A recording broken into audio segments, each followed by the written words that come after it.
Do you believe people can really change? Or do they just get better at hiding things? I still remember the day I found out the truth like it happened yesterday, and even now it hits me every time I think about it, because it was the day I realized that the people who were supposed to protect my family, who were supposed to care for my son more than anything else in the world, had been lying to me for years, and that their loyalty had never been to me or to the child I lost, but to my sister, the one they had always pretended to support in a normal, fair way, while secretly giving her everything they claimed they couldn't give me, and it's impossible to describe the mix of disbelief and rage that washed over me when I finally saw the evidence, because it wasn't just a rumor or a suspicion, it was staring me in the face in cold, undeniable numbers and documents, showing that while my son was sick, struggling, and eventually dying, my sister's family was being funded in secret, living a life they had no right to at my expense, and for years I had been told over and over again that they couldn't help, that it wasn't possible, that I needed to handle everything on my own, and every single time I had believed them, every time I had begged for even a little support, I had been lied to so carefully that it felt like I had imagined it, and now, sitting with the proof, I realized that my grief had been doubled by betrayal, because they had not only refused to help my child, but had actively chosen to prioritize someone else, someone they kept hidden from me, and the anger I felt wasn't just about money or opportunities, it was about the fact that they had treated my son's suffering like a detail in a ledger, like it was nothing more than a line they could skip over while their favoritism flowed freely to another family. And it was that realization, that clarity, that made me feel something I hadn't allowed myself to feel before, which was the understanding that nothing would ever be the same again, that the people I had trusted most in the world had never deserved that trust, and that the grief I had carried for my son had been manipulated and weaponized by the very people who were supposed to protect me from the world. For years, I had replayed the moments when I begged my parents for help, when I tried to explain how sick my son was, how desperate our situation had become, and I had watched them nod, sometimes offering a few empty words, never once offering what was needed, never once stepping in, and at the time, I had believed they were limited by circumstances, that they were doing what they could, and I had even blamed myself, wondering if I had asked too much, if I had been unreasonable, but now, looking at the trail of bank statements, receipts, and hidden accounts that showed their money flowing freely to my sister and her children, a family that had been kept a secret from me, I realized that all those moments had been carefully constructed lies, and the guilt that I had carried for not being able to save my son shifted instantly into anger so sharp it made my chest feel like it was being squeezed, because I knew that if they had wanted to help, if they had wanted to make a difference, it wouldn't have cost them anything, it wouldn't have been impossible, and yet they had chosen to look away, to claim they couldn't help, while ensuring that someone else's children lived in comfort and security that my son would never know. I remember sitting at the kitchen table with the folder of documents spread out in front of me, my hands shaking, my mind racing, because I had always been careful. I had always thought that revenge, if it ever came, would have to be calculated, controlled, and yet in that moment, all I could feel was the overwhelming desire to make them understand what they had done, to strip away the carefully maintained facade of generosity and fairness, and expose them for the people they had always been. Behind closed doors, people who were willing to let a child die to fund another family's life in secret, and the thought of confrontation sent a chill through me, not because I feared them, but because I feared how much I would feel when it finally happened, and I knew, deep down, that I could not simply walk away, that the truth had to be told in a way that would leave no room for denial or excuse, and that the time to begin that journey was now, because if I waited, they would only continue to pretend, to hide, and to manipulate everyone around them while the memory of my son's suffering became just another quiet story lost in the background of family history.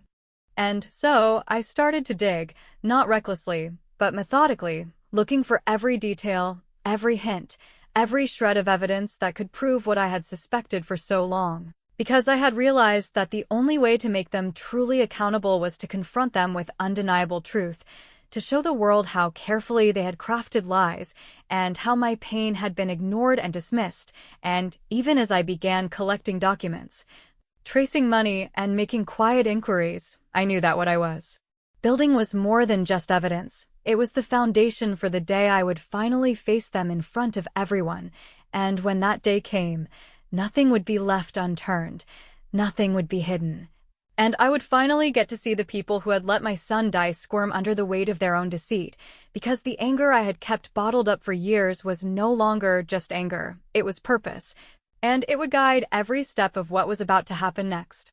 And then, late one night, when I was sifting through one more bank statement that confirmed the scale of their betrayal, I found it, the single piece of evidence that would make everything undeniable. The proof that my parents had not only allowed my son to suffer, but had actively funded my sister's hidden family for years. And as I held that paper in my hands, a quiet, cold certainty settled over me, because I knew that nothing would ever be the same again, and that the moment I decided to face them publicly, I would finally have the chance to make them see the consequences of what they had done in a way that words alone could never achieve. And in that instant, I understood that the real story, the one that would finally bring justice in some form, was only just beginning. When I first began to follow the trail of what my parents had done, I thought it would be enough to just find one or two pieces of evidence that proved their betrayal. But the deeper I dug, the more I realized that this had been going on for years, and that every excuse they had ever given me about why they couldn't help my son had been nothing more than a carefully constructed lie designed to make me feel powerless, while they funneled money, opportunities, and resources to my sister and her hidden family. And as I sifted through statements, invoices, and property records, each document was like a punch to the chest, because it confirmed that everything I had been told about fairness, about family, and about love had been a fabrication. And I found myself questioning not just their morality, but the entire structure of the family I had grown up believing in, because the idea that my parents could look at me, look at my son in his struggle, and make a conscious choice to prioritize someone else in secret was more than heartbreaking. It was enraging, and it forced me to confront every memory I had of them claiming they were doing their best, of their hollow reassurances that nothing could be done. And suddenly I realized that every word,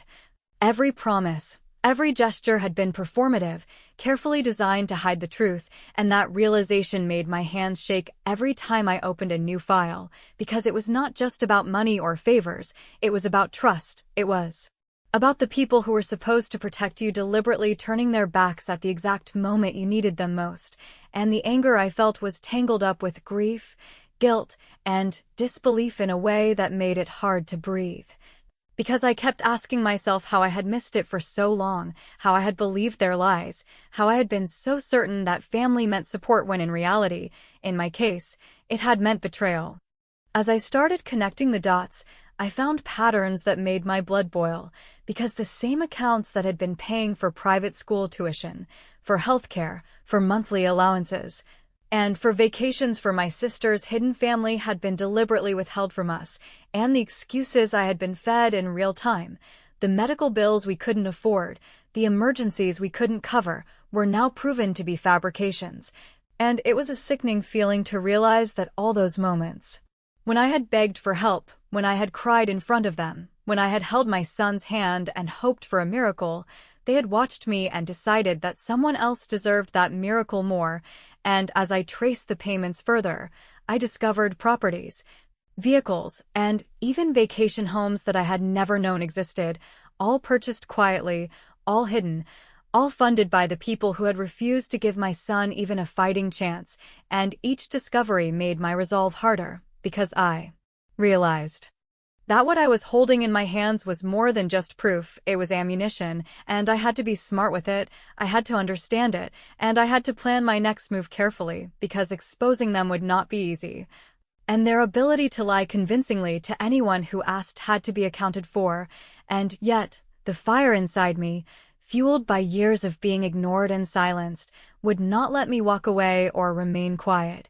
Because every day I waited was another day my son's name was being erased, while someone else lived in comfort on the foundation of my pain. And I started keeping meticulous records, noting dates, amounts, and recipients, connecting transactions to real-life events, everything mapped in a way that left no room for doubt. And I realized that by the time I was done, there would be no way for them to claim ignorance, no way for them to spin the story, no place to hide from the truth, because the truth, once laid bare, was unstoppable, and the thought of finally being able to confront them with this, to watch their carefully maintained world crumble under the weight of facts, gave me a strange mixture of dread and exhilaration. At night, I would lie awake thinking about what it would feel like to see them squirm, to see them face the room, everyone knowing, everyone witnessing what they had done, and I understood that this was not just about revenge, it was about reclaiming my voice. About showing them that the years of manipulation, the gaslighting, and the outright betrayal had a cost, and that cost was going to be paid publicly. And yet, even as the plan began to form in my mind, there was a part of me that hesitated, because I had spent so long carrying grief for my son that I had to make sure that exposing them would honor him, that it would not just be anger released, but justice felt in a way that could never be undone.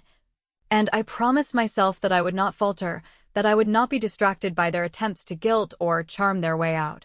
and that every piece of evidence I had would be delivered in a way that would leave no doubt in anyone's mind that the people who were supposed to love and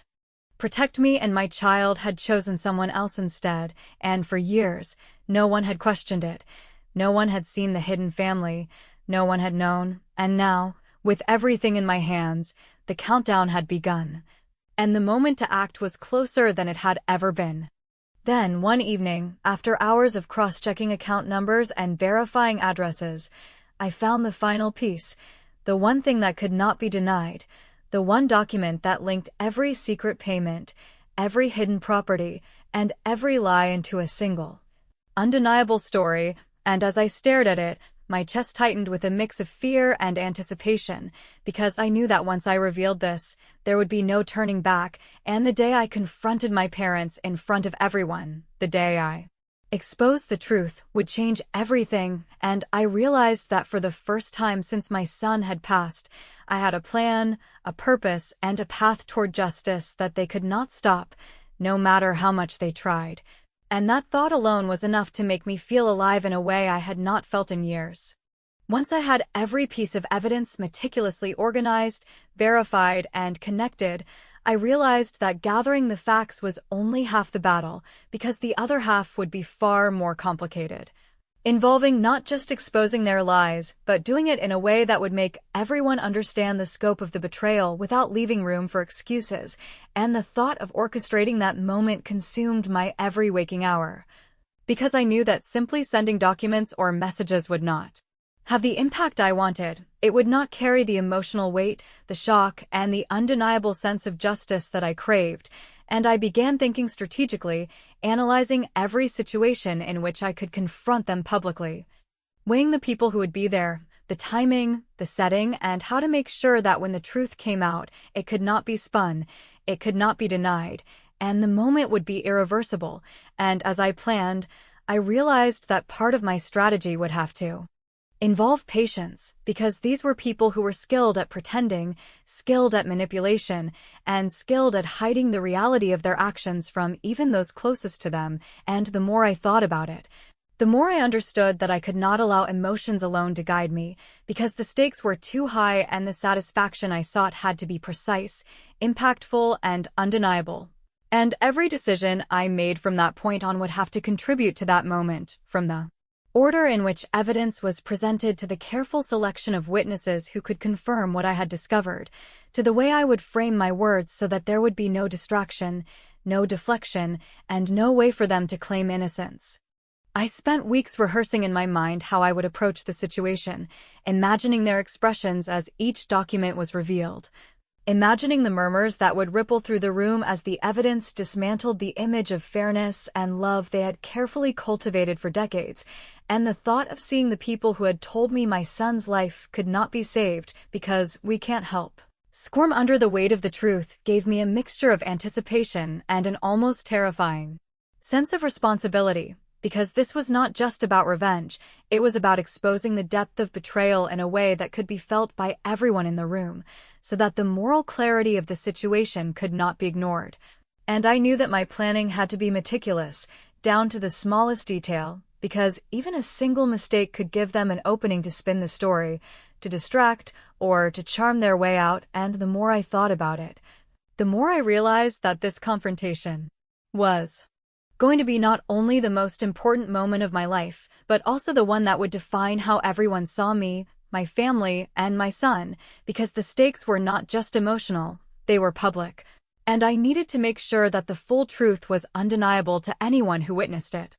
In the process of planning, I also had to prepare myself emotionally, because I knew that when the moment came, I would have to maintain composure despite the rage, grief, and years of suppressed pain that were sitting just beneath the surface. And I had to be ready for every possible reaction from them, from denial and gaslighting to anger and manipulation, because I knew them too well to think that they would go quietly, and I had to anticipate every attempt they could make to turn the situation back on me, to shift blame, or to distract from the central truth, and that meant practicing my words, my timing, and the sequence in which I would reveal everything, so that the impact would be undeniable and irreversible, and that every witness would see clearly what had happened, who had been harmed, and who had made deliberate choices to prioritize someone else over my child, choices that had led directly to his death, and I could not allow any detail to be left ambiguous, because ambiguity was their strongest weapon, and I had to remove it entirely from the equation. Even as I built my plan, I had to consider the emotional fallout for the people around me, for my siblings, my friends, and anyone who had been unwittingly kept in the dark, because I wanted them to understand the scope of what had happened without feeling lost or powerless, and I had to ensure that the moment would create clarity rather than chaos, while still delivering the full weight of justice to those who had caused the pain. And every night I would sit with my files, reviewing, refining, and anticipating every possible response, because I understood that the timing, the sequence, and the presentation would make all the difference between a confrontation that was powerful and undeniable, and one that was messy and inconclusive. And that preparation was both exhausting and empowering, because finally, after years of being ignored, silenced, and betrayed, I had a path forward, a plan that would allow me to turn the tables, and the thought of the day when I would finally face them. In front of everyone, with every lie exposed and every truth undeniable, gave me a clarity I had not felt in years, a mix of focus, purpose, and satisfaction, because for the first time, I could see the end of the story. The moment when the people who had let my son die would finally be confronted with the consequences of their choices in a way that could not be erased, and I knew that when that moment came, the room would be torn apart not just by shock, but by the emotional force of the truth. And that nothing could prepare them for the reckoning I had planned, because every step, every document, every word had been arranged to ensure that the truth could not be denied, and that justice, in its purest emotional form, would finally be delivered. The day I decided to confront my parents in front of everyone arrived like a storm I had been preparing for my entire life, and even as I walked into the room where they had invited family, friends, and distant acquaintances under the guise of a celebration, I could feel the weight of every lie, every betrayal, every moment of pain I had carried for years pressing down on me with a force that made it almost impossible to breathe. Because this was more than just showing them I knew the truth, it was about dismantling the world they had built around secrecy, manipulation, and deception, and as I stood there, watching them laugh and exchange pleasantries with people who had no idea what they had been complicit in, I felt a surge of clarity. Because I realized that the impact of this moment would not just come from the evidence itself, but from the way it would strip away the facade they had so carefully maintained for decades, and every smile, every polite conversation, every casual gesture would be transformed into guilt, confusion, and undeniable shame the instant the truth came out, and I could see it already in their eyes that there was something familiar in the way I held myself, the way I had organized my words, the way I was about to unravel everything they had tried to hide. I began slowly, addressing the room with a tone that was calm but firm, intentionally measured so that there could be no room for interruption, no way for them to spin the situation before it was fully revealed. And I started with a brief acknowledgement of everyone present, explaining that I had something important to share, something that would change the way they saw my family and the choices my parents had made, and as I watched the subtle shift in attention, the whispers that began to ripple through the room, I felt the first stirrings of fear from my parents, which only fueled my determination because I knew they had spent so long believing their secrets would remain buried, that their carefully constructed narrative would protect them. And now every word I spoke, every document I presented, and every piece of evidence I revealed was dismantling that narrative in real time, leaving them exposed in front of people who had trusted them, admired them, and believed in their version of reality. And the sound of their attempts to interject, to charm, to deny, only reinforced the power of the moment because I had anticipated every one of their strategies and prepared responses that left no opening for lies. I started with the financial records, laying out how funds had been diverted over years to support my sister's hidden family, and I detailed the amounts, the properties, the healthcare payments, and the tuition, drawing connections to the moments when I had been told my son could not receive the help he desperately needed. And as I spoke, I could feel the room changing, a tangible shift in atmosphere as the shock settled in and eyes turned toward my parents, who were now visibly struggling to maintain composure, and every attempt they made to smile or shrug off responsibility only made their guilt more obvious, because it was no longer a secret. It was a fact presented with clarity, precision, and emotional weight. And I could see the disbelief in my extended family, the murmurs of confirmation as people began to understand the reality I had lived with for years, and I could feel my own chest tighten as the power of the truth radiated outward, creating a ripple effect that could not be stopped or contained. Then I told them about my son, the ways he had been denied support, the moments when I had begged for help, and the excuses they had given, framing it alongside the evidence of their secret generosity to my sister's family. And I could see the realization hitting them, the panic in their eyes as they understood that the story they had lived behind, the lies they had told to themselves and others, was collapsing. And as I revealed the final document, the one that connected every payment, every property, and every lie to a single undeniable truth, I could see the room go still, the kind of silence that precedes chaos, and my parents' attempts to speak were swallowed by the weight of facts, because there was no defense, no charm,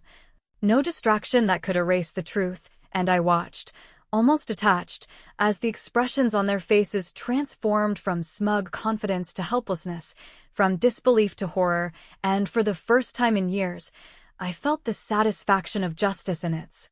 purest form, because I had finally turned the tables in a way that could not be denied, could not be undone, and could not be ignored. And as murmurs turned into questions, and questions into whispers of outrage, I knew that the reckoning I had planned was fully realized, and the room had been irrevocably torn apart by the truth I had brought into the light. After the initial shock had rippled through the room and the weight of undeniable truth had settled on everyone's shoulders, I realized that the confrontation alone, while powerful, was only the beginning. Because the real reckoning would not come from my words or the documents I had meticulously prepared, but from the way I would manipulate the aftermath, the cascading consequences that would leave my parents exposed, humiliated, and finally accountable in a way that could not be ignored or erased. And as I stood there, feeling the mixture of relief, adrenaline, and long-suppressed grief coursing through me, I knew that I had to act with precision and timing, because the satisfaction I sought was not about vengeance for the sake of anger, but about orchestrating a sequence of events that would amplify the impact of every betrayal they had committed. And I had spent years planning every detail of this moment, every reaction I could provoke, and every measure I could take to ensure that their carefully maintained facade of control and perfection would crumble completely in front of the very people whose trust they had abused, leaving no room for excuses, no opportunity for charm, and no way to deflect blame. And as I considered the next steps, I realized that my first move would have to be subtle, surgical, and utterly devastating in its clarity, because even after the evidence was laid bare, these were people who were accustomed to spinning narratives, manipulating perceptions, and controlling outcomes, and I had to ensure that nothing could save them from the reality I was about to impose. I began with a series of carefully chosen public disclosures, not in a haphazard or chaotic manner, but in a way that allowed every detail of their deception to reach the right ears, people who had influence, who had respect, and who could ensure that the consequences of years of deliberate betrayal could not be contained within the walls of our family. And as I watched messages circulate, whispers spread, and the subtle but unmistakable signs of panic appear on their faces, I understood that this was working exactly as I had envisioned, because they had always believed that their actions, no matter how cruel or manipulative, could remain hidden, and now every lie, every secret, and every act of favoritism that had cost my son his life was being magnified, dissected, and understood by the very network of people whose opinions mattered to them. And the way the room had transformed from polite tension to stunned awareness was only the beginning of the unraveling I had orchestrated. As the hours passed, I could feel the power of the truth solidifying my position, because every attempt they made to explain, to charm, to deny, or to redirect attention was met with concrete evidence, corroboration, and a carefully timed release of facts that left no room for misinterpretation, and I could see the exhaustion, the frustration, and the genuine fear in their expressions, a reaction that I had anticipated and nurtured through weeks of meticulous planning, because I knew that ultimate satisfaction would not come from immediate emotional collapse alone, but from a sustained sense of helplessness, the understanding that the consequences of their choices would continue to unfold long after the confrontation ended, and that their attempts to reclaim dignity or control would be futile against the meticulously documented reality of their betrayal. And as I observed them, I realized that this was the culmination of years of pain, silence, and grief, finally transformed into a force of clarity, justice, and undeniable triumph. Then, in a move that had taken months to prepare, I revealed a final piece of information, a hidden element that connected not only the financial support they had given to my sister's secret family, but also their attempts to conceal medical records, healthcare denials, and critical decisions that directly led to the loss of my son. And the way this revelation landed was catastrophic, because it was precise, irrefutable, and framed in such a way that it left everyone present, including distant relatives and family friends, with no doubt about the severity of their actions. And as I watched my parents' faces shift from panic to utter disbelief, realizing that they had been outmaneuvered in every conceivable way, I felt a profound sense of justice. Because the reckoning was not about anger, it was about truth being undeniable, consequences being unavoidable, and betrayal being publicly exposed in a way that could never be ignored or rewritten. And in that moment, I understood that after years of silence, grief, and helplessness, I had not only reclaimed control of the narrative, but I had also turned it into a force that left my parents fully accountable, emotionally shattered, and powerless to escape the weight of the choices they had made. And as the room settled into stunned silence, whispers of confirmation and shock washing over everyone, I finally allowed myself to breathe, because I knew that the game was over, the tables had been turned, and the brilliance of the plan, executed with patience, precision, and relentless clarity, had delivered the kind of satisfaction, justice, and emotional triumph that I had dreamed of for years, leaving no doubt that I had won in a way that was both final and unforgettable.